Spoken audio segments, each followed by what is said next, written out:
The City of Witches, Episode 7. Here comes Angelo Orwell, Chapter 3. The moon was slowly setting as the clocks were getting ready to strike 5. Angelo, Giovanna, and Ursula were sitting on a tall oak tree and looking through enchanted binoculars. I can't compliment your skills enough, Jovi, Angelo whispered. These binoculars really make it look like it's high noon. Don't mention it, Giovanna whispered. I wanted to refresh this ritual for quite some time. I do think that it is an impressive spell, whispered Ursula. It surely required a lot of energy and ingredients. Thank you. Giovanna tried focusing on Mount Corvus. For nearly half an hour, the three were observing the hill. They were trying to catch a glimpse of the mysterious kidnapper who said he shall collect ransom there. The fake ransom they were using as bait was still there. It sure takes him a while, whispered Ursula. But it is okay. I kind of feel like I'm in a sniper duel, like in Metal Harness Solid. Suddenly, Ursula saw something moving. She couldn't see many details, but it looked like a man in a blue coat carrying a briefcase. He was moving from the south and climbing the hill. I think I see him, Ursula whispered to Angelo. He quickly looked in the same direction. His eyes were following the man to the very summit. He seemed to notice the book lying there. He kneeled and opened it. Inside there were a lot of fruits. The man looked around and took the book with him. He took a string from his pocket and a book from his briefcase. He put it on top of the book from the hill and wrapped the string around them so they wouldn't open. That other book was likely for camouflage. Jackpot, Angelo whispered. Let's wait until he comes down and follow him. I wonder where he will get us, whispered Ursula. Only one way to find out. The sun had risen completely, and a janitor was opening the door to the venerable Beat University's linguistics building.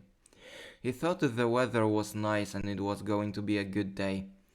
When closing the door, the janitor noticed a professor walking into the building. He came outside and greeted him. Good morning, Professor Kafka. Good morning, said the professor with a smile. You seem unusually happy today. Did something happen? I've got a package I've been waiting for.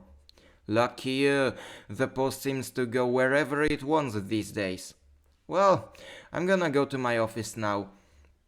And so, Professor Kafka vanished inside the building. The janitor also went inside and sat inside his booth. On the nearby tram station, there were Angelo, Giovanna, and Ursula. They were constantly tracing the mysterious man. Angelo was listening to the conversation using a directional microphone. Mr. Ovid gave it to him a long time ago. It proved useful in some gigs. Angelo took off the headphones connected to the microphone. His last name is Kafka, he said. He seems to be teaching here. So we know where he might be holding the kidnapped fairy, said Ursula. I hope he has his own office. We should check it, said Giovanna. There is a possibility she is there. Angelo put his fingers against his chin. He was intensively thinking about the building. We should act quickly when there are not too many people, he said to the girls. We also need some kind of plan. Then Angelo pointed at Ursula. For now, call Sarah, said Angelo. I'll try to come up with something before she arrives. Got it, said Ursula as she was taking out her phone. As Sarah was going to meet her friends in the field, she was still practicing the mantra from Aunt Caitlin. My potential is growing, my energy is flowing. My potential is growing, my energy is flowing. My potential is growing, my energy is flowing. The loud engines of the bus were successfully silencing her. When the bus arrived at her stop, Sarah experienced something strange when going out. She felt something jumping between her hands, like an impulse or a spark. It shocked her, but then she started thinking about it as she was walking towards the venerable Bede University. Maybe it was the moment. Maybe she finally has created her magical energy.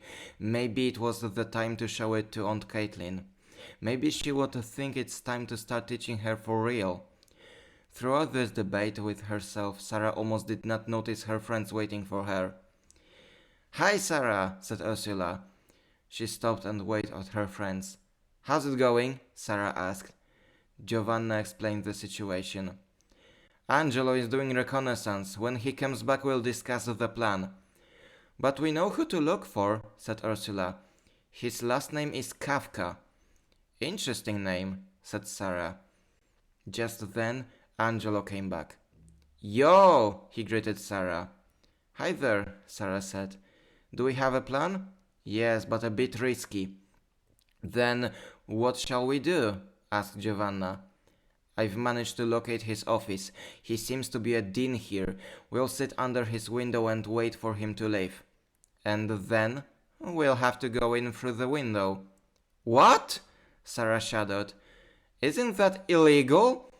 "Well, you're right. So we'll have to observe the office before we enter. I just want to confirm if he holds the ferry here." "For now, let's go find the window," said Giovanna. "Right," said Angelo. "I'll show you where the office is." Then he went to the window.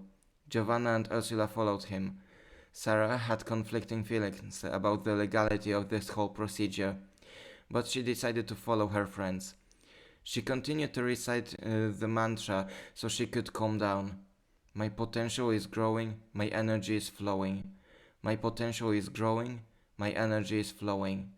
My potential is growing, my energy is flowing." Professor Kafka went to his office. He subconsciously made a grin. He was glad that obtaining Fairy Realm fruits was so easy.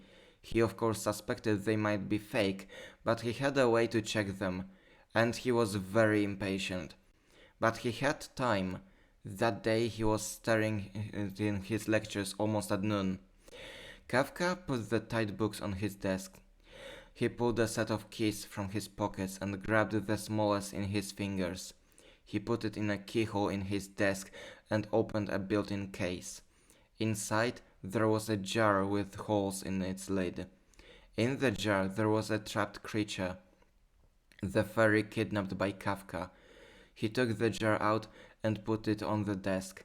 He removed the string from the books. He took a small plastic colander and put the berries from the book in it. "Today I have something from your realm for you," he said to the fairy.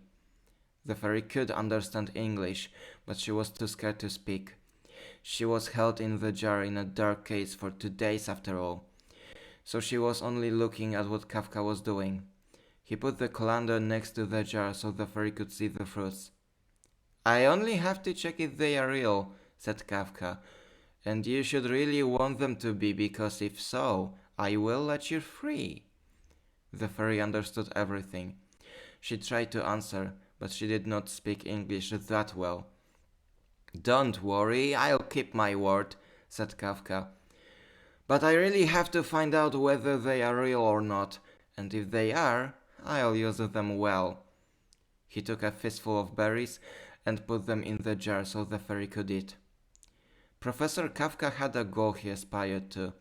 He wanted to combine the magic of the fairy realm and the human realm, and he found the berries to be the key to that. If he could combine their magic with something found in his home realm, that could lead to effects beyond anyone's imagination. At least that what was he believed.